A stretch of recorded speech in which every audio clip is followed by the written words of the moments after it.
Gente, boa tarde para todo mundo que está aqui presente. Queria agradecer a presença de todo mundo. Tá? Meu nome é Marcos, eu sou gerente comercial aqui da Investools. Cuido tanto da parte comercial quanto da parte de marketing, então a gente tem aqui um chapéu duplo e desde que esse assunto, né, da CVM 175 tem vindo à tona, a gente tem tratado de uma forma muito próxima aí com o mercado. Então, a gente concebeu essa ideia de trazer realmente um grupo um pouco maior e fazer esse webinar para a gente poder não só abordar o tema, né? O tema tem sido bastante abordado, a gente tem visto bastante discussões hoje, tanto pelos órgãos reguladores, né, pelo pessoal da CVM, pessoal da Anbima. A gente tem visto, né, muitas discussões que são discussões muito ricas, né? O que a gente sentiu falta enquanto empresa, enquanto mercado, enquanto provedor de soluções de tecnologia para esse mercado, foi realmente uma discussão um pouco menos na esfera teórica, né, que é algo que vem permeando bastante. Então, tem muitas informações que hoje estão voando ali na esfera teórica dentro do que a regulação vai trazer de mudanças para o mercado, né? Tanto pontos positivos quanto coisas a melhorar. Mas a gente também tem sentido falta dessa discussão em um âmbito um pouco mais prático, em termos de mudanças que deverão ser feitas, que acabam sempre estourando na ponta operacional, na ponta, né, que a gente acaba tendo que lidar no dia a dia. Então, a gente, enquanto Investools, então apresentando, a gente vai falar um pouquinho mais, né, de como nós nos posicionamos enquanto Investools e, consequentemente, também a Voracis, tá? Isso é uma coisa que nós vamos explanar em breve. Tá? A gente tem tido essa proximidade com o mercado e provido essa discussão com vocês, participantes aí, para que a gente consiga, de fato, qualificar, trazer algumas coisas que nós já analisamos, já enxergando, mas também abrir um espaço para a gente dialogar e ver também quais são as preocupações comuns e quais são os pontos que nós vamos ter que abordar, né, enquanto mercado. Então, em todas as pontas do mercado, a gente vai ter que abordar esse tema e a gente quis fatiar isso em alguns segmentos. Então, hoje a nossa conversa é muito mais específica para administradoras. A gente fez esse foco, né, com a administração fiduciária porque, enfim, a gente achou melhor compartimentalizar essa conversa nesse momento, né, e tentar trazer para vocês alguns pontos que são, né, dores comuns aqui que vão, né, enfim, permear ali no dia a dia das administradoras. Tá? Queria só passar para vocês rapidinho aqui um pouco da dinâmica da nossa conversa. Tá? Eu vou abrir espaço tanto para o Davi quanto para o André NG falarem um pouco mais sobre o tema. Tá? Peço que, se possível, a gente mantenha todo mundo mutado enquanto os demais estão falando, até para a gente poder captar a transmissão. E peço que vocês interajam pelo chat, tá? Se possível, coloquem dúvidas e perguntas que, no final, nós vamos abrir um pequeno espaço para Q&A, tá? Então, para a gente ter um pouco dessa troca e realmente mapear ali quais são as preocupações que estão comuns aí, tá, de mercado. Então, falando um pouquinho, tá, só para fazer uma breve apresentação, eu, como falei, sou gerente comercial aqui da Investools. O Davi, que vai falar na sequência aqui, é o nosso CEO. Ele é CEO da Investools há 8 anos e vem encabeçando essas discussões. E a gente também trouxe primordialmente para falar sobre a regulação o André NG. Tá? O André NG tem mais de 20 anos de experiência aí em gestão de risco e gestão regulatória. Então, ele realmente é um dos gurus do mercado quando o assunto é regulação, e ele vai trazer para a gente bastante informação e bastante discussão para que a gente consiga enfim, aprofundar o assunto, tá? Eu vou passar a bola para o Davi e pedir para ele começar essa nossa discussão. Pessoal, boa tarde a todos. Acho que esse como o Marcos falou, uma felicidade grande, né? A gente está participando e promovendo essa discussão, né? E acho que isso daí vem num momento bastante interessante, né, de empresa, no momento que a gente acabou de anunciar, né, a aquisição da Voracis. Então, a Investus, como a gente falou, é uma empresa que tem uma atuação primordialmente, né, dentro do mercado de gestores de fundo de investimento.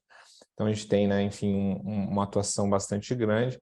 E, enfim, com a aquisição da Voracis, isso daí acabou abrindo também essa porta para a gente, né, tanto na parte de gestão de risco, na parte regulatória, né, enfim, até com a entrada da NG aí dentro dessa transação, trazendo essa expertise para a gente, mas também abrindo, né, esse mercado de administração. Quando a gente olha, né, um pouquinho para esse momento, a gente, né, criou, né, sempre a Investus pautada em 3 grandes pilares estratégicos, assim, né? Acho que pode passar um pouquinho de slide aí, por favor?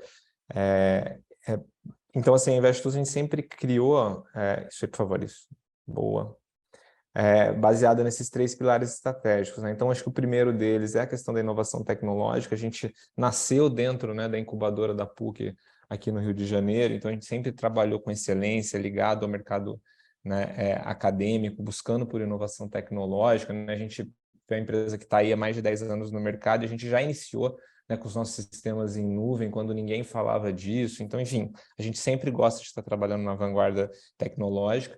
E principalmente assim, né, quando a gente fala, né, desse momento e falando da resolução 175, a gente traz um pouco também desse DNA nosso, que é o seguinte, que é o conhecimento do negócio do nosso cliente. Então a gente está falando e está chegando agora, né, no mercado de administração junto com a Voracis. Então a ideia nossa é estar envolvido. Então acho que esse webinar é importante para a gente criar essa relação com os players. Então a gente gosta de discutir, a gente criou nosso sistema de gestão muito, né, com a visão dos nossos clientes. Então, nossos clientes ajudaram a criar nosso sistema e hoje a gente quer expandir dentro do mercado de administração também, ouvindo muitos clientes. E nada, né, como um momento como esse, né, com uma mudança tão estrutural como um 75, para estar próximo, para ser protagonista, para estar envolvido, para criar esse momento. Então, acho que assim, falando um pouquinho, né, institucionalmente, até para a gente entrar e explicando um pouco desse movimento, é isso. Acho que a gente quer estar próximo, a gente gosta de fazer isso, gosta de conhecer o que está fazendo, né? E faz isso com bastante inovação tecnológica. Então, acho que, mais uma vez, quero agradecer a oportunidade, né, da gente estar promovendo isso daí. Acho que o primeiro provedor de serviços de tecnologia que está encabeçando uma discussão nesse sentido e mostrar, enfim, que a gente está disposto aí a aprofundar essas discussões com outros players de tecnologia também, com as entidades, com os órgãos reguladores, né, com os players, para a gente conseguir um mercado cada vez mais eficiente, melhor. Então, enfim, acho que é um pouquinho isso, um pouquinho desse DNA. E aí eu passo a bola agora, enfim, para a gente entrar de fato aí na discussão. Obrigado aí a todos.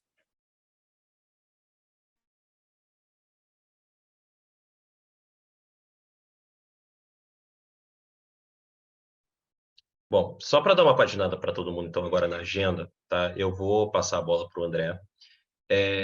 E qual que é a ideia dessa discussão, tá? E aí eu adoraria que vocês participassem pelo chat, né? Novamente faço convite para que vocês colaborem com perguntas e dúvidas, tá? Para a gente depois ter o nosso momento de Q&A. Mas a ideia é a gente quebrar em alguns tópicos práticos, né? Como eu falei, a gente tem visto no mercado muitas discussões que acabam ficando numa esfera um pouco mais conceitual, um pouco mais teórica, né? Obviamente, a gente não tem resposta para tudo, né? Até porque a discussão ainda está quente, né? A discussão ainda está sendo tramitando dentre todos os fóruns, mas a gente quer começar essa discussão fatiando, né, por assuntos. Então, a gente começa, né, começa pelo começo, obviamente, a gente aborda, né, por onde começamos, ou seja, quais são os principais tópicos que a gente inicia essa discussão, e depois a gente entra numa seara um pouco mais mão na massa, ou seja, na prática, o que nós vamos ter que olhar, o que nós vamos ter que fazer, né, quais vão ser os pontos de atenções que vão ter impactos operacionais e práticos para o nosso dia a dia, tá? E depois a gente parte ali para um exemplo prático, tá? A gente quis trazer as mudanças do perfil mensal, que para administradoras, né, é uma dor comum, e dentre esse universo, o que muda, né? Trazer um pouco do que muda, trazer aquilo que nós vamos precisar adaptar da nossa rotina para que a gente consiga atender o que vem pedindo, né, a 175. E aí depois a gente abre para esse Q&A para a gente poder ter esse momento de troca, tá? Então, eu vou passar a bola aqui para o André. André, se você puder iniciar e compartilhar com a gente a sua visão, e aí, né, todo mundo fique, por favor, à vontade para contribuir e colaborar com perguntas. Obrigado, Marcos. Já, Davi, boa tarde a todos. Obrigado pelo tempo de vocês. Fiquei com essa missão, vamos dizer, um tanto ingrata, talvez, né, de levantar esses pontos e conversar sobre o que muda. A ideia é tentar levantar com a experiência que a gente já teve, né, pelo menos quem acompanha o mercado de fundos, né, que começou desde lá do Banco Central, que era renda fixa com CVM, renda variável, né, depois teve o grande momento também antes da mudança, antes da transferência, a marcação a mercado, né, estamos falando aí dos 2002, depois veio a grande transformação na 409, que também pode se equiparar com essa mudança da resolução, tá? E que somente 2 anos depois veio o COFI, né, para tentar embarcar toda a contabilidade de fundo. Quem lembra, antes era o COSIF, né? Os fundos usavam a mesma contabilidade, o mesmo padrão contábil dos bancos, e depois teve o COFI. Depois disso, teve toda a evolução da instrução normativa para a entrada de FDICs, fundo imobiliário, fundos de participação, né? E aí já teve várias evoluções em relação a isso, tá? Depois teve a 555 com a 558, tá? E agora a gente está sob esse chapéu da resolução CVM 175, e que, para a gente que está um pouco mais antigo no mercado, muda tanto a forma de análise, a forma de falar, né? Antes a gente falava muito IN, CVM, agora resolução, todo mundo coloca R, CVM, tá? Os regulamentos, as resoluções específicas dos fundos vão para são anexos agora, depois suplementos, tem mais apêndices agora em regulamento, né? Era FIF, virou FI, agora FIF de novo, vem as questões das classes e subclasses, tá? Né? Tem agora a questão da responsabilidade limitada e ilimitada, de certa forma, como administrador, né? Aliás, eu já fui, só para ter um pouco também de por que terem me escolhido para falar, já participei de comissões da ANBIMA, então, mas é porque eu já fui da parte de auditoria, já fui de gestora, já fui de administrador fiduciário, custodiante e desenvolvedor de sistema. Então, meio que assim, talvez essa grande ideia é tentar passar essa experiência. Tá? Então, agora a gente vai ter que colocar, talvez, o carimbo, tá? Talvez não, vai ter que ter algum campo dentro do sistema para falar, ou na cota direta, se ele o cotista tem responsabilidade limitada e ilimitada, tá? A questão de vínculos, tá? E partes relacionadas teve um aumento na sua definição.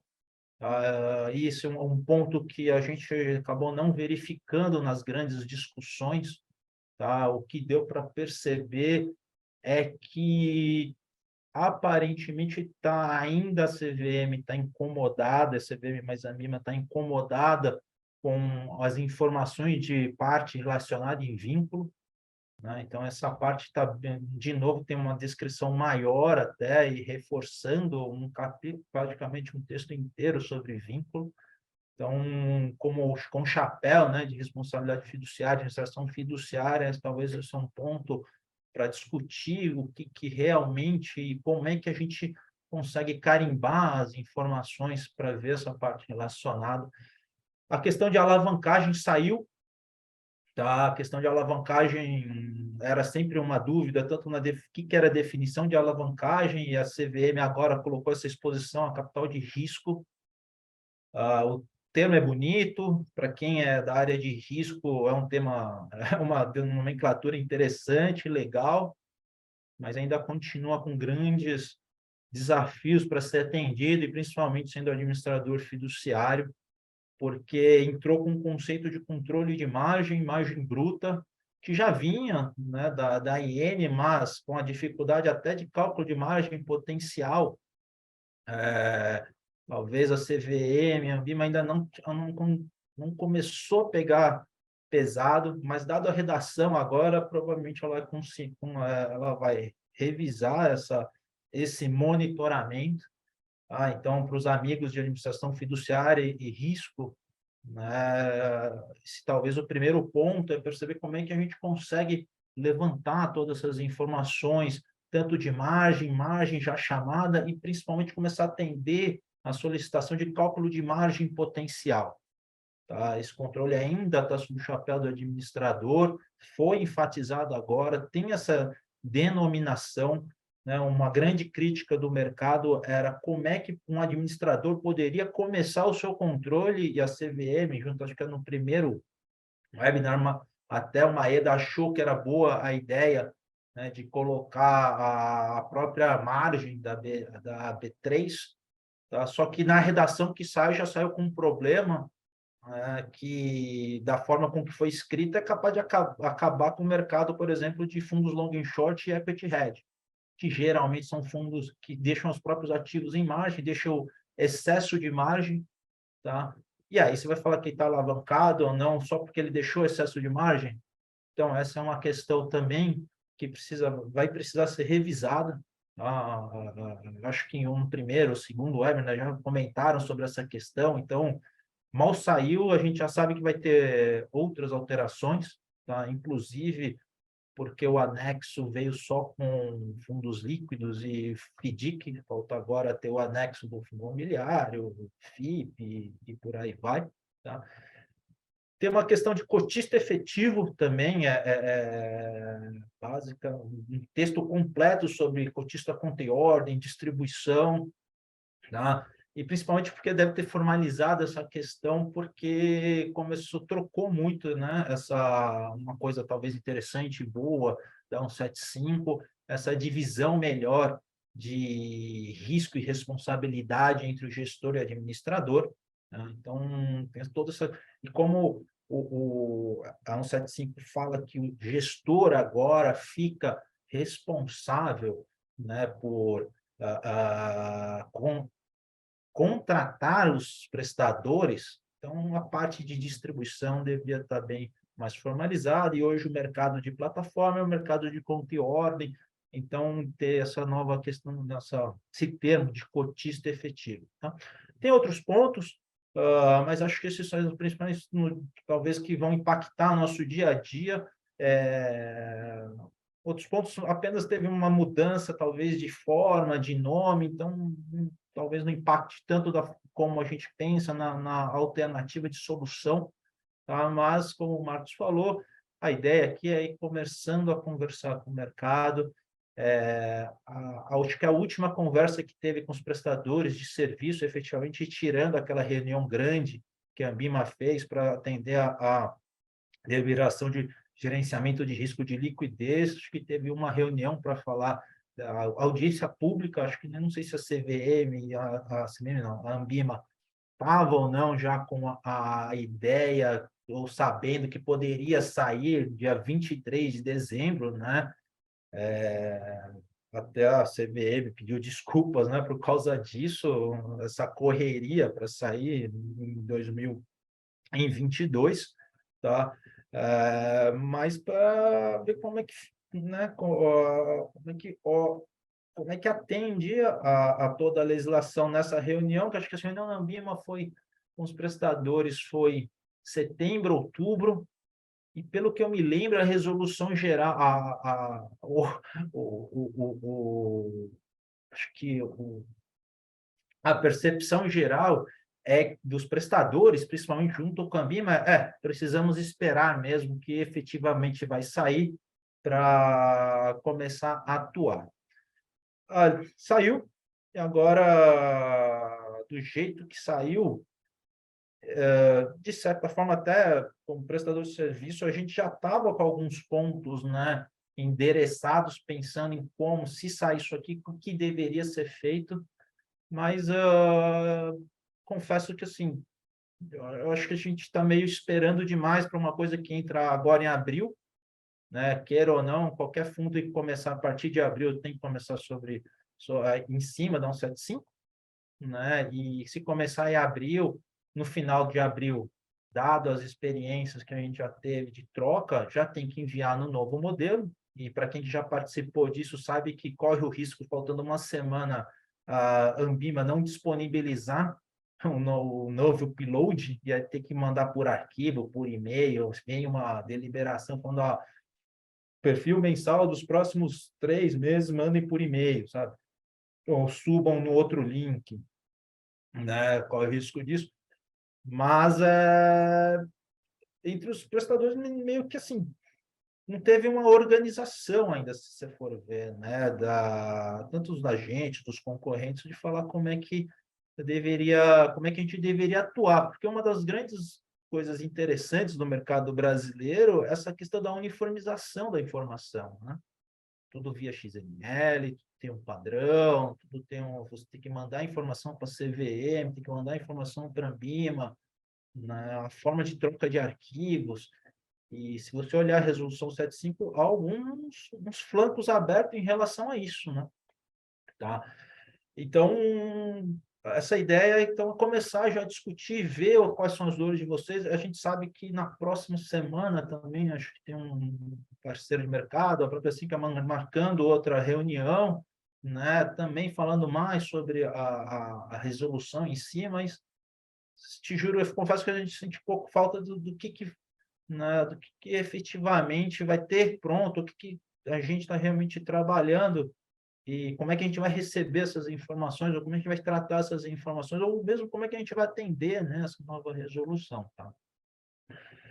Mas e também, de bate-pronto, vai ter que ter a alteração dos regulamentos, tá? E a necessidade da Assembleia vai depender de cada legal, tá? Não tem vai ter legal falando assim, putz, para atender a legislação, então não precisa de assembleia, a próxima assembleia, sei lá, tem muitos fundos que fecharam agora dezembro, aproveita a assembleia para alterar já, para deixar no novo formato, nas novas regras, e monta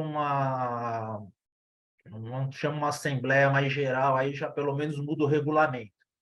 Ou vai ter aquele administrador, né, vamos dizer assim, mais Caxias, que, putz, dado que é uma alteração muito grande do regulamento, tá, vamos chamar mesmo a AGC, vamos chamar uma exclusiva para isso e tal. Aí tem gente que não vai achar, e fala assim, muda aí, porque é por exigência de regra mesmo, né, tem uma deliberação, tem uma cláusula falando se for para atender resolução e que não prejudique, pode fazer sem assembleia, tá? Então, vai depender de cada departamento, vai depender de cada administrador essa questão. O que a gente sabe é que vai ter bastante discussão de regulamento, tá? A questão da disponibilidade de acesso para os administradores vai aumentar. Eu até brinquei com o pessoal, com os desenvolvedores, que muitos dos sistemas vão se tornar sistema de IRM, né? RP, na verdade, que você tem que saber onde é que está o custo, onde é que está a despesa, como é que vai ser alocado, como é que está alocada a despesa para o distribuidor, se esse cotista cobra de que forma a taxa.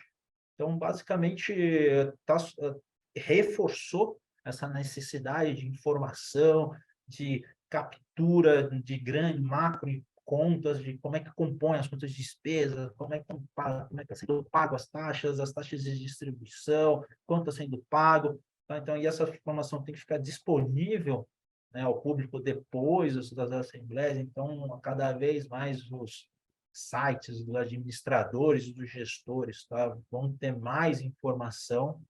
Tá? Tem uma questão interessante que colocou agora da formalização de laudo de avaliação para integração e amortização. Essa era uma dúvida, né, que o mercado tinha quando tinha uma integralização via ativo ou não. Muitos pediam laudo, outros não, tá? Então, agora está claro, né? Então, antes algum administrador, né, que recebesse essa demanda para fazer aplicação ou resgate via ativos, tinha gente que aceitava do jeito que vinha, tinha gente que aceitava via laudo. Agora tem que ter laudo, tá? Então, para definir, e para quem gosta e acompanha, né, tributação, essa questão, uma vez que você pede laudo e gera, né, ganho de capital, em tese é passível de recolhimento. Então, uma integralização, né, de ativos pode ser que você tenha que, o administrador mesmo tem que recolher, verificar que o DARF foi recolhido para antes integralizar o ativo, tá? E aí, então, também com isso pode ter laudos e avaliações para cotas que não são atualizadas ou que dependam de laudos para atualizar, tá? Outra coisa interessante que formalizou, tá, na 175, talvez até adiantou, e aí quem é da área de enquadramento e risco e precificação começa a ficar mais atento, formalizou bem essa questão de ativos do crédito de carbono, tá? Eu me questionei muito por que criou um capítulo bem dedicado a isso. O capítulo de criptomoeda, tá? A gente fica até esperava, tá? E a gente pode discutir aqui um problema com relação a criptoativos, enfim, tal. Mas por quê? Né? Já antecipando essa questão de crédito de carbono, se era uma demanda pequena no mercado. Basicamente, correndo atrás dessa informação, parece que tem vários projetos sendo enviados BNDES, governo e afins, para melhorar e aumentar o volume do mercado de crédito de carbono, tá? Então, provavelmente já a CVM recebeu demandas para isso e já endereçou dentro da nova resolução. Então, mais hora ou menos horas antes, né, fala, putz, como é que registra? Como é que é a valorização? Onde é que eu consigo verificar? Onde é que eu consigo controlar? Consigo ou não consigo registrar, colocar esse ativo? Ainda essas dúvidas meio que permanecem, mas agora, pela resolução, você já pode ter crédito de carbono, ativos ambientais em geral, porque apesar de ele ter colocado, né, especificado ativos de crédito de carbono, o entendimento se estende para ativos ambientais como um todo. Então, criptomoedas, tá, essa era uma formalização, um desejo já do mercado como um todo.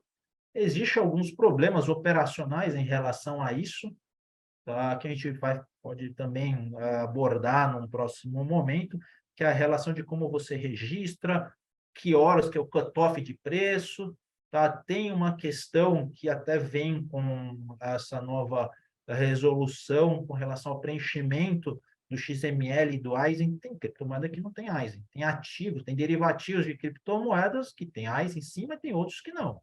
Então, como é que você registra? Como é que você coloca dentro da carteira? Tá? Mas já se abriu o precedente, tá? E para quem trabalha com FDIC, né, precatório. Agora tem na parte de direitos creditórios, tem uma seção dedicada a precatório. Tá? Provavelmente é um mercado que cresceu bastante, a gente tem um mercado secundário bastante rico no Rio de Janeiro, tá? Até tem uma câmara de precatórios lá, então ela legislou como um todo não, mas pelo menos já começou agora a endereçar um capítulo especial para o ativo precatório, tá? A gente não vai falar muito sobre FDIC, é bem provável que a gente monte um outro webinar para falar sobre FDIC, direitos creditórios, tá? Porque observando a nova resolução e a forma com que os FDICs funcionam hoje, também vai ter uma mudança, talvez significativa, na questão de como verificar e montar as classes, tá? Porque a forma como está na resolução hoje, classe e subclasse, não é da mesma definição que é montada a classes de FDIC sênior, mezanino e subordinada, tá? A gente fala um pouco, vou pensar um pouco isso ainda, mas a gente vai deixar para uma próxima, tá? Pode mudar, Marcos, por favor. E aí... André, só, Oi. só um segundinho, eu acho que o Bruno levantou a mão aqui. Bruno, não sei se você perdeu aqui a parte inicial. Se puder compartilhar a dúvida pelo chat, a gente vai ter um momento de Q&A no final do webinar. Pode ser? Só para a gente deixar isso registrado aqui e colocar todo mundo na mesma página. Tá bom? Obrigado. Outro ponto, né? Controle de capital de risco para quem trabalha com risco, quem está com chapéu de fiduciário. Essa é um calcanhar, talvez uma forma de controle, porque é muito difícil pensar com um chapéu de administrador fiduciário em que você precisa verificar toda a complexidade do fundo e suas responsabilidades, mas ao mesmo tempo ter que ter um cálculo, tá, paralelo, vamos dizer assim, para resguardar que o fundo não está alavancado o suficiente a ponto de perder o patrimônio. Tá? Então, até que ponto você, como prestador de serviço, né, teria que chegar para onde o gestor fala assim, a sua margem está um pouco elevada aqui, a minha estimativa de margem está um pouco maior, né? Será que pode dar um problema no seu fundo? O cara pode chegar e falar assim, não, não vai dar, respondeu, beleza, a vida que segue, né? Ou falar assim, cara, eu estou com excesso de margem, a B3 não está me chamando de margem, mas por que sua margem está maior? Né? E aí começa toda aquela discussão teórica, quantitativa, de falar, cara, quem controla quem deveria controlar o quê, quem deveria ser a responsabilidade. Tá? Deveria, talvez, uma evolução, chega assim, gestor, passe os cálculos de margem uma vez por mês para preencher o perfil mensal. Passa o formato, preenche e deixa, talvez, com o gestor. No máximo, o administrador fiduciário tem aquele oversight, né? Ele vê, o gestor mandou a informação, faz aquele monitoramento e controle, e fala assim, no mês passado ele mandou que a alavancagem estava 150 do PL, agora está 200. Beleza. Se chegar a 300, você meio que liga, talvez, um apontamento, assim, vamos ligar para esse gestor para falar como é que está. Por mais que, né, que muitos agora advogados estejam comentando que muito da responsabilidade fiduciária foi realmente passada para o gestor, né, tirou um pouco dessa questão de gatekeeper de fundos, mas se você ler a resolução como um todo, a função de monitoramento fica, a função de verificação, oversight ainda se mantém. Principalmente redefiniu melhor a questão até para o enquadramento, que antes, né, quando a gente quando eu estava na parte de administração fiduciária, eu lembro que quando saiu a legislação para falar, cara, precisa controlar enquadramento, e o entendimento era controlar em D0, a gente montou uma área inteira, né, para que a hora que o gestor boletasse no site, aparecesse algum pop-up de alguma regra, falando assim, opa, tem uma regra aqui, né, sendo quebrada, e aí você tinha que voltar rápido para o gestor para dar tempo para o gestor, né, arrumar alguma coisa para que não aparecesse o desenquadramento ativo em D0.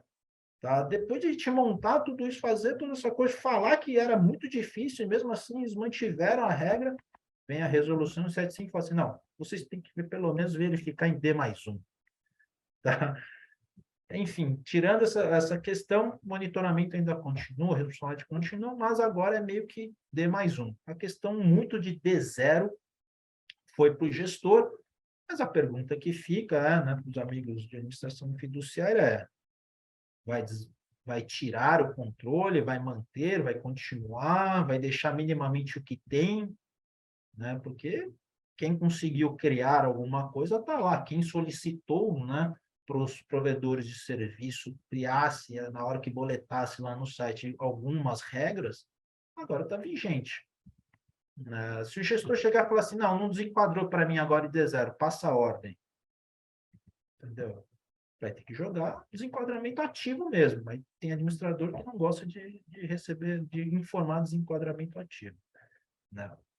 Tem um ponto lá que passa de desenquadramento passivo de 15 dias corridos para 15 dias úteis, só que o entendimento, por enquanto, no 16º dia, não enquadrou, é direto informação CVM. Tá? Antes era meio que assim, passou 15 dias, não conseguiu, qual é o seu plano? Tem gente que recebia informação e guardava, né? Passado o plano, aí informava para a CVM. Lá meio que está, agora meio que está escrito. Deu 15 dias úteis. Não enquadrou, 16º dia você tem que informar. Tá? Então, esse é um ponto que melhorou a questão de enquadramento, para deixar mais formal e dividir essa responsabilidade. Tá? Demonstração de desempenho pode consolidar por classe e subclasse. Tá? Essa é uma questão até um tanto estranha, porque a gente vai discutir um pouco aqui, mas está nem definido como é que é o processamento da subclasse, né? A definição da subclasse. Tá? Então, assim, por mais que facilite a demonstração, né, a elaboração da demonstração de desempenho, provavelmente vai ficar tudo segregado ainda do jeito que está. Né?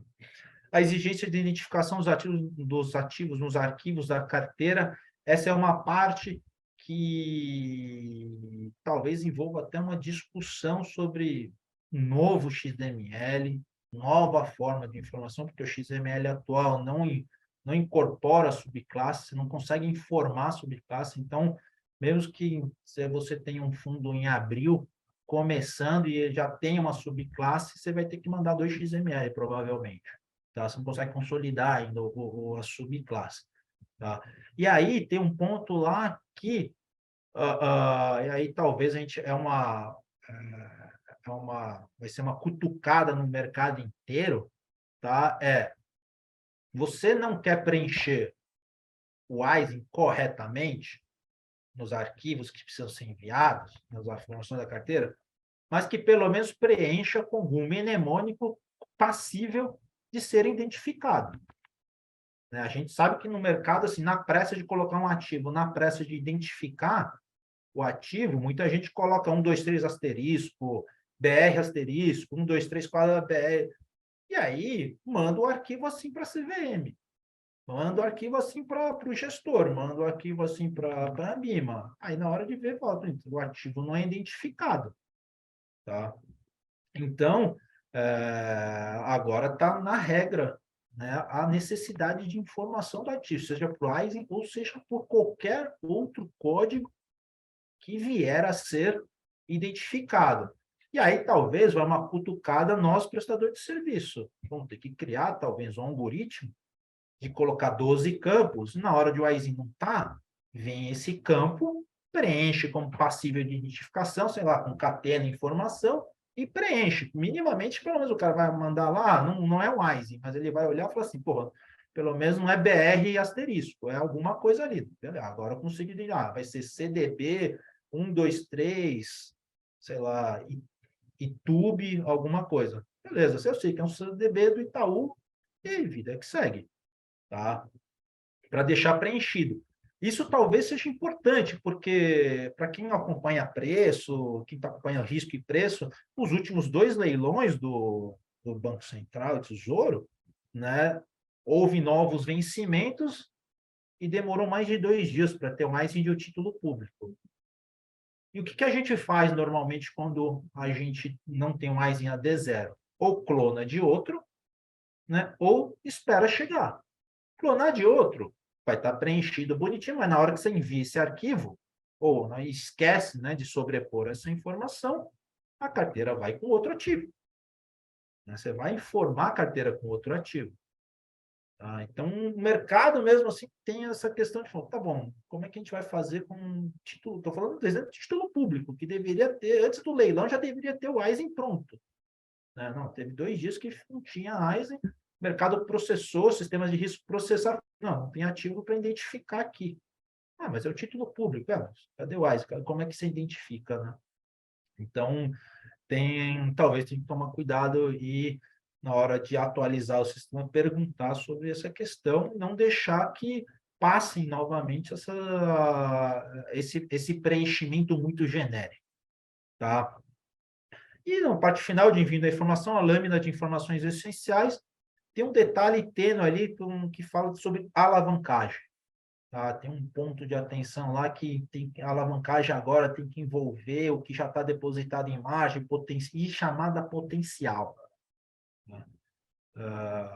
Para quem ainda não tem, né, toda a consolidação do extrato de margem, para quem não, mas assim, para alguns, para os XMLs que não preenchem o campo se o ativo está dado em garantia, sim ou não, algum lugar a gente vai precisar ter para buscar essa informação e preencher corretamente essa nova exigência. O campo já existia, tá? Mas tem um detalhe lá que agora pede até margem potencial e a margem já depositada. Então, teria que consolidar todas as chamadas, os relatórios de margem, olhar o número que está lá e ver se, comparado ao seu cálculo de margem potencial, você tem que incluir mais a informação ou não.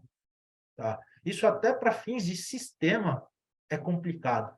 Né? Então, isso é um ponto que, de duas uma, o mercado continua mandando a informação do jeito que está, pode tem que dar um pouquinho mais de... Vai ter uma área a mais ali do pessoal de administração para analisar a lâmina, as informações antes de ser enviada. Tá? Mas, dito tudo isso, foi só umas grandes pinceladas, tá? O que talvez agora precise realmente colocar a mão na massa primeiro, aguardar uma manifestação da Receita Federal. Tem um grande problema na questão de uniformização tributária, redação, principalmente entre classes e subclasses, tá? Principalmente subclasses. Tá? Lá fala que você não pode ter a diferença tributária entre as classes. Bom, mas se a própria resolução me permitiu ter classe fechada e classe aberta, eu já tenho uma diferenciação tributária. Então, pode ou não pode? Né? De que forma? Sobre qual veículo? Tá?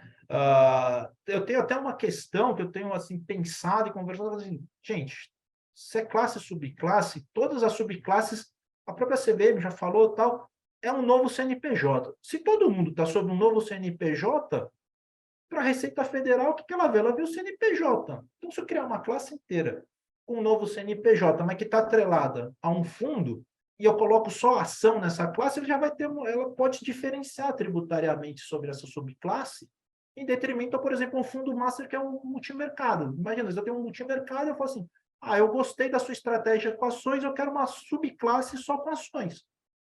Mas e aí? E aí que só vai ter ações nessa subclasse. Em tese, essa subclasse poderia ser tributada como um fundo de ações, já que é o CNPJ próprio. Né? Lembra que fundo não tem personalidade jurídica. Então, talvez até tenha que alterar essa questão para que a CVM, a Receita, consiga identificar a subclasse como CNPJ filial. Talvez tenha que colocar essa nova questão em pauta ao invés de abrir tudo como novo CNPJ, que continua, como se fosse vários FICs de novo, né? Pensar em CNPJ filial, porque aí você consegue atrelar o CNPJ ao CNPJ principal, e você sabe que aquela é uma subclasse, entendeu? E aí você consegue amarrar, né, todo mundo sobre a mesma classe, sobre o mesmo fundo. Então, e aí você tem que ter realmente toda essa uniformização, a nova, né, resolução tributária, tá? Para que essas condições que a CVM colocou possam minimamente ser atendidas. Porque o que a gente mais sabe, e aí com o chapéu de administrador fiduciário, é que o gestor é muito mais criativo, né, do que a nossa capacidade de processamento e nossa capacidade de análise. Tá? Então, precisa aguardar essa manifestação da Receita, acho que a própria Maeda já falou sobre isso, tá? Vai ter essa redefinição de exposição a risco de capital, tá? Principalmente para não acabar com a indústria de fundos long and short e equity hedge, tá? E aí fica a dúvida de como é que a gente vai controlar fundos com excesso de margem. A coisa mais normal do mundo é você deixar a margem sobrando lá, né? Porque uma hora você vai usar ou não, logicamente deixando título público ou ativo, né? Não deixando em caixa. Não tem caixa, você tenta tirar o mais rápido possível. Você é o gestor. Tem ativo, você pode ir deixando lá, tá? Provavelmente vai ter que ter uma uniformização do padrão contábil, né? Da mesma forma quando teve a 409 e o COFI veio 2 anos depois, provavelmente vai ter que ter uma uniformização contábil agora, porque uma vez que você tem todo sobre uma resolução e todo mundo é anexo, você tem que ter um padrão contábil único. Pode ser até o COFI, novamente, mas vai ter que pelo menos falar de nós, gente. Agora o novo padrão contábil é esse. O COFI mudou de nome, a IN do COFI agora é resolução. Tá? E principalmente para abarcar a questão de subclasse. Né? Como é que você contabiliza subclasse? Porque a classe agora efetivamente, pode ser um subconjunto dos ativos do fundo principal. Né? Não é uma classe, aí eu estou pegando o gancho, não é que nem um FDIC, onde as classes são passivo, né, da subordinada, aí você tem um patrimônio gigante, lá você vai tirando os passivos, sobra só o subordinado. Não, a questão aqui é a composição do fundo, a composição da subclasse é efetivamente um minifundo. Você tem, é que nem, por exemplo, pode ser a lógica do ônibus account. Tá? Você tem uma carteirona lá e você tem as contas filhas aqui. Então, deveria ser dessa forma a identificação. E aí volta ao ponto do que talvez a gente ainda, os sistemas, né, os provedores do sistema ainda não falaram, gente, como é que a gente vai atrelar, né, essas carteiras, essas subclasses? Como é que vai ser identificado? Cara, a gente pode achar que sim, todo mundo vai fazer um puxadinho, vamos dizer assim, dado que tudo vai ser ainda o mesmo CNPJ, o que bastaria criar uma interligação de atrelamento, né? Você fala assim, essa subclasse, na verdade, pertence à classe tal. E aí, dentro do sistema, fala assim, não, beleza, essa é a arquitetura desse fundo. Qual CNPJ? Eu não sei. Então, tem uns 20, 30 embaixo desse fundo. Esse fundo alimenta o fundo principal e esse fundinho aqui, tá, vai ser processado com uma mini carteira. Aí eu faço até uma provocação, né? Eu não sei nem como é que os prestadores de serviço vão cobrar, né? Porque hoje você cobra por quantidade de carteira. Mas se tudo é CNPJ e tudo é subclasse, você vai contar um fundo principal como subclasse ou você vai continuar contando? Se o PL vai continuar igual, em tese.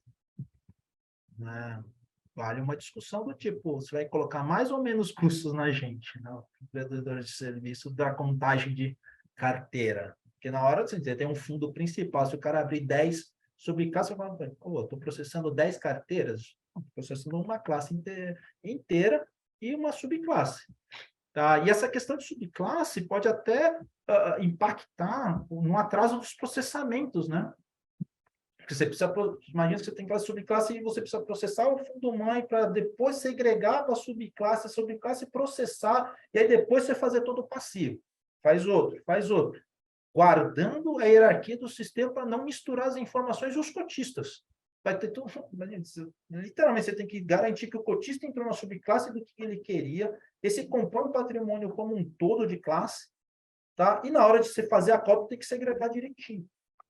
Tá? Então, talvez essa hierarquia tem que ser bem verificada para que, na hora que entrar o cotista, muito cotista conta e ordem, na hora que você tiver uma classe, subclasse, segregar os ativos, tá? Deixar tudo certinho. E, principalmente, dessa questão contábil mais classe, você pode ter um fundo em que você tem um fundo principal, ativos marcado a mercado, e uma subclasse de ativo, de fundo, só mantido até o vencimento. Pronto, só esse também já diferenciou, não percentual tributário, né, mas você diferenciou quanto pode ser recolhido para cada subclasse. Tá? Então, como fica o controle e a segregação das custódias, tá? Se você tem classe e subclasse, você cria uma custódia na classe mãe ou nas subclasses. E a gente sabe que toda vez que você cria contas na custódia, é um custo a mais. Então, você tem um fundo que tinha uma custódia só, um CTIP, B3. Agora, tem várias subclasses, e você tem que identificar que aquele ativo está naquela subclasse, você abre mais uma conta. Você vai chegar... A CTIP falou que vai considerar uma conta filha, vamos dizer assim. Porque senão, imagina, você abre 20 classes, são 20 contas CTIP no mesmo fundo. Não faz muito sentido, né? Tanto de custo, quanto de controle, né? Mas, ao mesmo tempo, se você tem que reconhecer que classe que está, faz sentido você abrir conta para todo mundo. Só que esse onera o fundo. Então, tá aquela discussão que talvez diminua o custo dos fundos, eu ainda não consegui perceber onde realmente tem um corte de custo, somente porque você pode segregar despesa, você pode jogar taxa de administração diferente na subclasse, pode... Então, assim, eu não sei até que ponto efetivamente diminui, né, o custo do fundo. É por isso esse último ponto de custos de contratações dos prestadores de serviço, tá, que vai dividir toda essa questão, né, essa discussão, tá, entre as entidades. Fiquei até pensando aqui na possibilidade, por exemplo, de ter um fundo no administrador e uma subclasse em outra, sabe? Tem aquele cotista que gosta, puta, se seu fundo tivesse aqui, eu preferia, mas o seu fundo está lá, ao invés de transferir o fundo, né, você abre uma subclasse, né? Ou hoje tem alguns grandes distribuidores que abrem fixo, né? Ao invés de abrir o FIC, abre uma subclasse na custódia tal, deixa todo mundo entrar por lá. Entendeu? Então, você teria um fundo, uma estrutura com várias subclasses em outros administradores custodiantes, tá? Então, esse é um problema prático, vamos dizer assim. Contagem para o CNPJ, estrutura do fundo, né? A gente já conversou, segregação das taxas e das despesas, tá? Essa, dentro do sistema, vai ser bem... vai ser um emaranhado que precisa ser bem monitorado para a gente não misturar as despesas, principalmente entre classe e subclasse, né? Principalmente se você quer que a subclasse hoje tenha a diferenciação de custo, tem que saber literalmente na hora que o cliente boletar, na hora que o analista receber a informação, porque hoje você fala, fundo tal precisa ter despesa, beleza, vai lá ver o fundo tal. Mas aí imagina que todo mundo colocou no o mesmo fundo A, B, C, D. Imagina se o cara erra do C para o D, o custo de reprocessamento disso vai para o espaço, né? Hoje, meio que, sei lá, o custo é do fundo tal, beleza. Você vai lá e joga no fundo.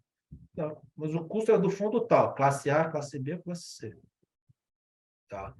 Então, e aí por isso que também é diferente da forma com que é processado de novo um fundo FDIC. Tá? Não dá para ficar na mesma lógica. Aqui é basicamente um fundo que você joga a despesa lá. No FDIC ainda é tudo passivo. Tá? Necessidade de carimbar, vai ter que carimbar cotista, vai ter que carimbar nível da responsabilidade, você cria uma classe específica para não ter que carimbar o passivo, ou você cria na entrada do cotista, você já fala assim, esse cotista de responsabilidade limitada ou ilimitada, tá? E, detalhe, você pode ter classes diferentes de responsabilidades, e aí, tipo, se uma classe capotar, não pode conversar no outro. Tá? Tem que garantir essa questão. Só que para não conversar, você tem que ter uma classe principal que vai arcar com o fundo que perdeu e o outro tem que ficar bonitinho, quietinho. Tá? Isso funciona quando você, por exemplo, tem como funciona fundo no exterior, né? Hedge funds grandes que tem classes assim. Você consegue resguardar uma classe e detrimenta a outra. A ideia, né, da resolução de subclasse era um pouco de seguir a internacional, só que na hora de seguir a internacional, você fala que cada fundo continua com o seu CNPJ, cada subclasse continua sendo o mesmo fundo. Até brinco que pode ser de novo, mais uma lei que não pega, né? Porque se você não consegue ver a classe subclasse, todo mundo é CNPJ, continua do jeito que está. Não faz muito sentido ficar mudando. Você vai ter melhoria na visualização, mas na prática é o puxadinho que na verdade, toda subclasse é o próprio fundo e vida que segue. Como vai ser a troca de arquivos? Tá? XML precisa ser atualizado. Parece que essa semana passada, você vê, a Ambima já comunicou a revisão de alguns campos, tá? Aproveitar, né, tudo que a gente já fez no XML5, talvez tenha que alterar, mas uma coisa meio que talvez seja certa para sistemas complementares, por exemplo, de risco e enquadramento, para você, por exemplo, eu quero enquadrar uma classe inteira com sua subclasse. Se eu não conseguir mandar todos os XMLs, eu tenho que mandar de uma outra forma. Tá? Um fundo que precisa fazer risco e quer ver o risco agregado e não quer ver por classe, se o XML não vier a subclasse, você tem que mandar de algum jeito, XLS, TXT e tal. Né? Um ponto que muita gente tem falado agora, tá? Vou até apressar um pouquinho para a gente atender principalmente a parte, né, do perfil, né, contratos de gestores, tá? Como você deixou muita coisa para o gestor agora, a pergunta que fica é até que ponto o administrador deveria ter o controle ou não desses contratos ou verificar esses contratos. Tá? Vai ter administrador que fala assim, não, beleza, você pode contratar, mas tem que ser na minha minuta. Não, eu quero ser só o terceiro interveniente anuente aqui, você me passa o contrato. Aí o cara vai ter 200 formas de contrato, porque cada gestor vai criar um contrato. Né? Então, como é que o administrador atende essa regra? Tá? De que o gestor agora é responsável pelos contratos. Tá? Então, fiduciariamente falando e contratualmente falando, vai ter agora essas trocas de contrato. Tá? E a lâmina, as informações que entre classe e subclasse. A hora você pode consolidar, a hora não precisa consolidar, mas de qualquer forma é permitido que você mande com lâminas por subclasses, enfim. Na dificuldade, continua do jeito que está, manda a lâmina para a subclasse ao invés de consolidar. Consolidar faz total sentido, enfim, tal, mas se, tá tudo, se eu não consigo consolidar as subclasses, tudo é CNPJ, é melhor aumentar a quantidade de lâminas do que tentar agregar tudo. Tá bom? E aí, no meio de tudo isso, acho que a primeira coisa que a gente tem que atender, e muita preocupação de colegas no mercado, é o perfil mensal. Tá? O que muda efetivamente? Por hora, quase nada. Tá? Por hora, quase nada, eu diria. Por que quase nada? Porque basicamente tem a questão 24, que entrou no novo perfil mensal. Esse é um campo novo, tá? Que versa sobre a necessidade de você enviar informação quando há distribuição direta de dividendos, amortização e tal. Essa é uma discussão tributária, que provavelmente também a CVM vai cutucar a Receita Federal. Por quê? Porque lá atrás, nos fundos que distribuíam dividendos, o dividendo era passado isento. Na atualização da 1585, essa redação saiu. E aí ficou muito essa discussão do quê? Se tem fundo que passa dividendos direto para o cotista, deveria ser tributado ou não. Muitos dos tributaristas dizem que, por equivalência, continua que não, mas não está legislado. Pode vir a qualquer hora, a Receita fala assim, gente, todo mundo que distribuiu, e distribuiu de forma não deveria distribuir, o dividendo é isento para quem recebe o CNPJ detentor, fundo. Se você distribuir direto e não recolheu o imposto, tem que recolher agora. Pode acontecer isso.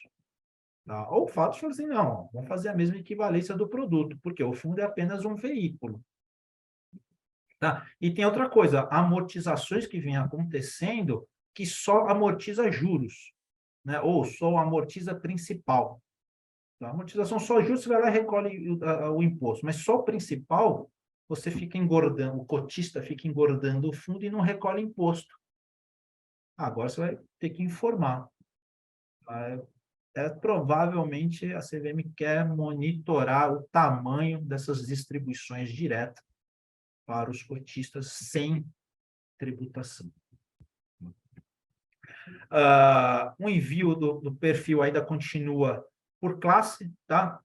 E por quê? Porque cada classe é um CNPJ. Então, no limite, manda todos os perfis mensais por classe e subclasse, tá? Ou tem um CNPJ lá passível de enviar? Envia, tá? Os campos 5, 6, 11 a 16, que são classes geridas por terceiros, não são obrigatórios a envio, tá? E aí é uma definição estranha, tá? Por quê? Porque antes quem não era obrigatório envio quando era um FIC. Agora não tem a classe FIC não está categorizada efetivamente. Tá lá a classe FIC, lógico, de cotas, né?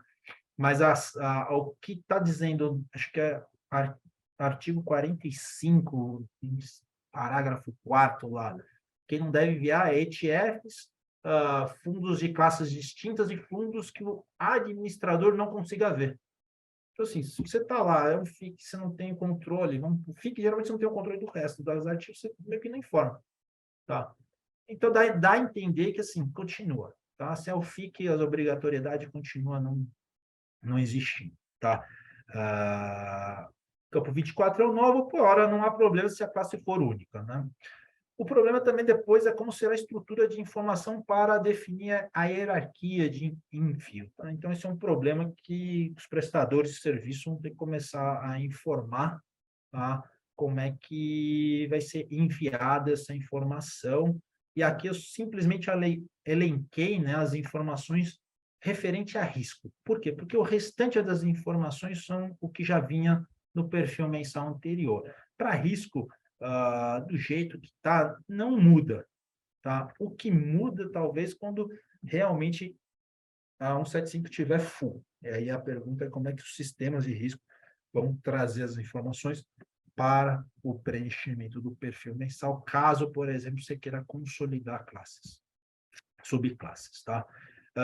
Então, aqui, acho que o grande ponto é que poderia ter mudado essa questão, né, do outros, tá? Outros fatores, essa carimbo para deixar com a informação de risco da B3, eu não sei até que ponto é efetivo, tá? Mas é aquela coisa, uma vez que você já monta o banco de dados há muito tempo, mantém do jeito que está, que você consegue trabalhar.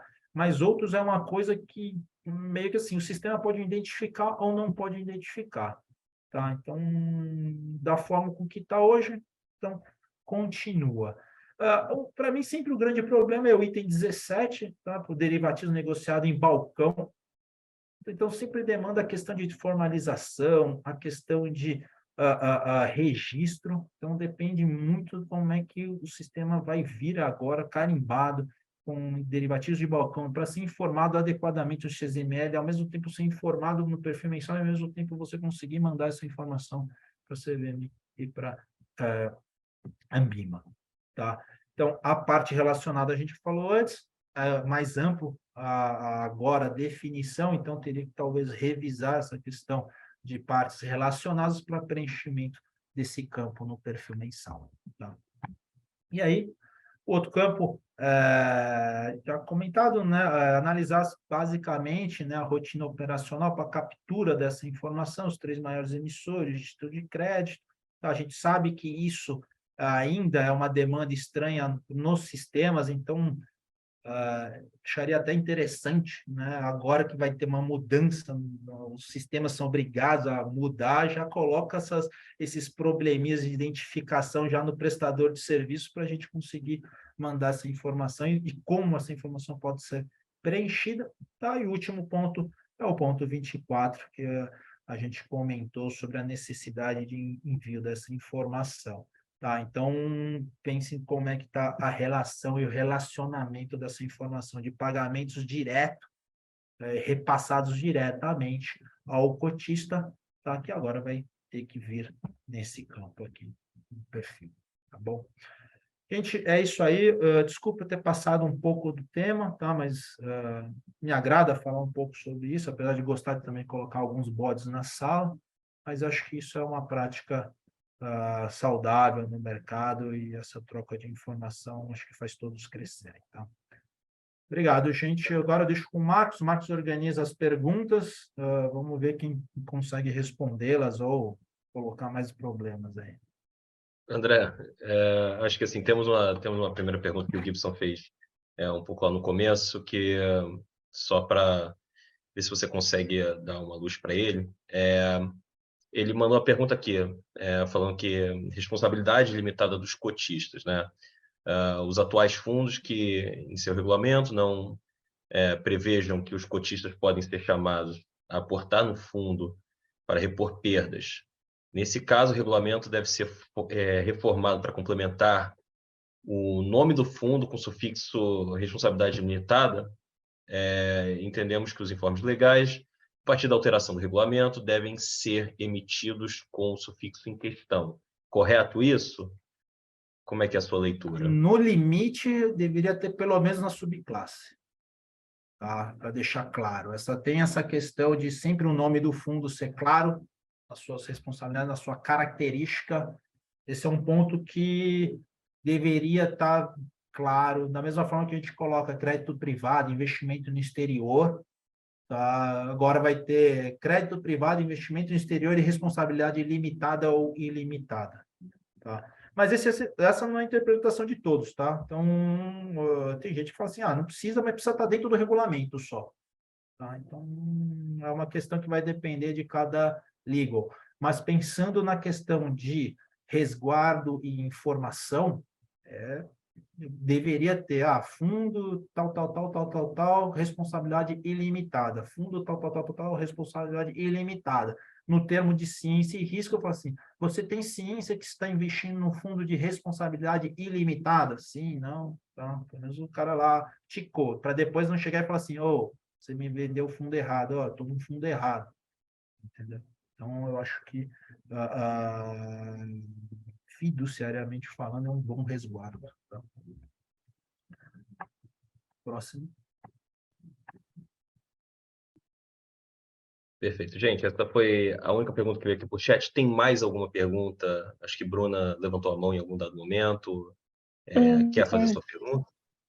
Pode ser. Eu queria que vocês comentassem um pouco melhor sobre qual é a agenda que vocês acham que agora os gestores vão precisar ter na parte operacional para adaptar para a norma, porque, assim, como compliance officer, uma coisa que eu percebi foi que antes a gente tinha coisas que eram interessantes de se ter, mas se a gente não cumprisse também, a gente não era o responsável direto por isso. E aí, o que muito me agradou com essa norma foi a gente ter um enforcement de que a gente precisa, de fato, cumprir.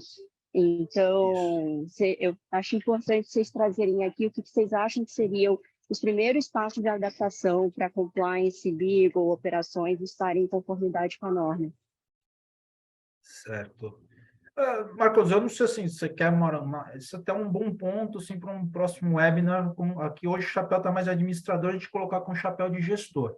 Tá? Mas de bate-pronto, assim, né, pensando no gestor, a primeira questão é quando é que começam a alterar os regulamentos, tá?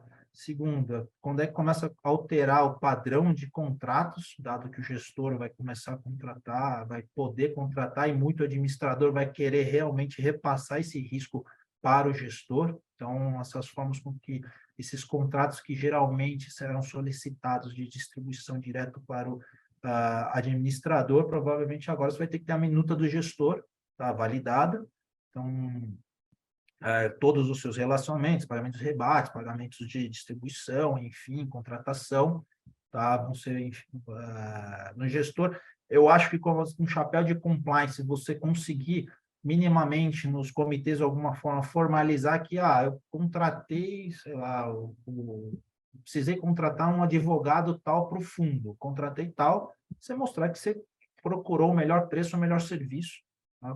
Pode ser que num questionamento, você putz, mas por que essa fatura de advogado está desse tamanho? Então, marcar um pouco essa estrutura. Uma vez que também o risco, enquadramento passa todo, tá agora direto, né, para o gestor em D0, essa questão em que o mercado meio que ficava um pouco de lado ou não na divisão da responsabilidade de enquadramento e risco, agora, basicamente, o gestor tem que mostrar que tem controle, tá, de alguma forma ou outra, pela experiência, né, um pouquinho passando, provavelmente a CVM e a Ambima andaram questionando bastante gestores e administradores ao longo de processos, enfim, né? Agora, quando entra uma nova norma, a CVM e a Ambima esperam, e agora com esse convênio, né, eles esperam pelo menos um ano da norma para voltar a fazer uma verificação como é que eles falam? Qual é o termo que eles usam? Educativa, para ver como é que está o mercado. Então, bem provável que daqui um ano e meio, tá, algumas gestoras recebam ofícios de visita para ver como é que está o controle, ou solicitação de evidências que, sei lá, neste dia você fez enquadramento. Teve até uma questão, acho que no final de 2021 e 22, né, a Ambima questionou algumas gestoras em relação a evidências de controle de enquadramento, tá? Então, provavelmente vão voltar essas questões de, como é que está o seu enquadramento? Me mandem minha evidência, porque você agora precisa controlar a D0 de jogo efetivamente. Tá? Então, essa evidência de que você está vendo risco, está vendo enquadramento. A D0, não vou dizer online, tá? Online é meio difícil, mas pelo menos a D0, fechou o dia, consegui ver, eu mandei as boletas, até então não tinha desenquadramento, tá? Então, mas essas evidências e controles que já deveriam, né, já estavam na legislação agora, mas agora, na legislação anterior, mas na resolução de agora estão mais efetivas, tá? NG também acho assim, né? Não sei se me corrija se eu estiver errado, mas também em relação ao enquadramento de passivo, né? Para gestoras que fazem distribuição, agora a responsabilidade antes compartilhada, agora está mais na casa do gestor, né? Como essa possibilidade da legislação que deu ao gestor e ser distribuidor do próprio fundo pegou só em algumas gestoras, então, e agora com essa possibilidade de contratar, eu acho que assim, a vedação de você contratar um agente autônomo direto continua, mas a possibilidade de você contratar o distribuidor agora fica maior, né? Você não precisa do crivo do administrador. Né? Você fala assim, cara, contratei o cara tal, se você não consegue ler o arquivo do cara tal, vou mandar do jeito que tiver, mesmo, mas ele está contratado. Entendeu? Você não precisa, antes tem algumas administradoras que você precisava ligar, pedir o waiver, falar se estava aprovado, não estava aprovado, e depois você esperava o trâmite do administrador aprovar o nome para depois você... Não, hoje você tem o seu processo de contratação, você fala assim, cara, porque atender a legislação de distribuição é chato, é bem chato. Então, dado essa possibilidade do gestor agora contratar direto, fazer o seu processo, né? O seu processo, PLB. então, LD, então você meio que pode diminuir, não precisa usar toda hora esse chapéu de gestor, distribuidor.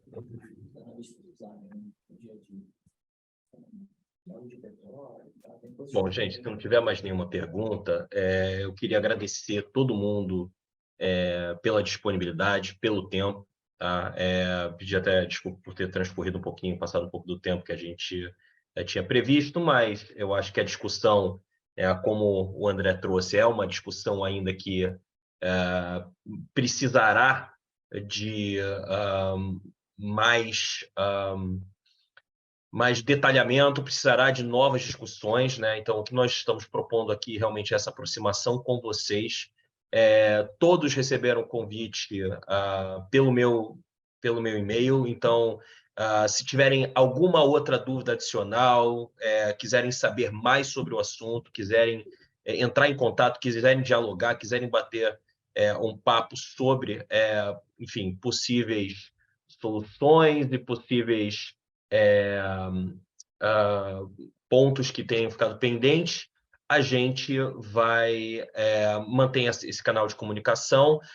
Acho que a Stephanie perguntou se ficará salva. Sim, nós iremos salvá-la e disponibilizá-la no nosso canal de YouTube, e vamos também disponibilizar o link do canal de YouTube no nosso LinkedIn, então vocês podem acompanhar por lá também. Então, qualquer novo pedido, né, de contato, eu vou deixar aqui os meus contatos também, se vocês quiserem anotar, mas todos vocês receberam impreterivelmente o meu contato, podem conversar conosco, nós temos total interesse em dialogar com o mercado, até porque, normalmente, né, essas mudanças de regulamento vão estourar, né, em demandas e desafios que nós vamos ter junto, né, com as administradoras e as gestoras que estão os nossos parceiros, os nossos clientes, e juntos nós juntamos todas as cabeças para pensar em como fazer isso da melhor forma, da forma mais ágil, da forma mais correta, para que a gente consiga sempre se manter um passo à frente, né, das novidades e das mudanças. Tá? Então, mais uma vez, gente, agradecendo a todo mundo, muito obrigado pelo tempo de vocês, em nome da Investools. André, muito obrigado. Davi, muito obrigado. E espero dialogar com todos em breve.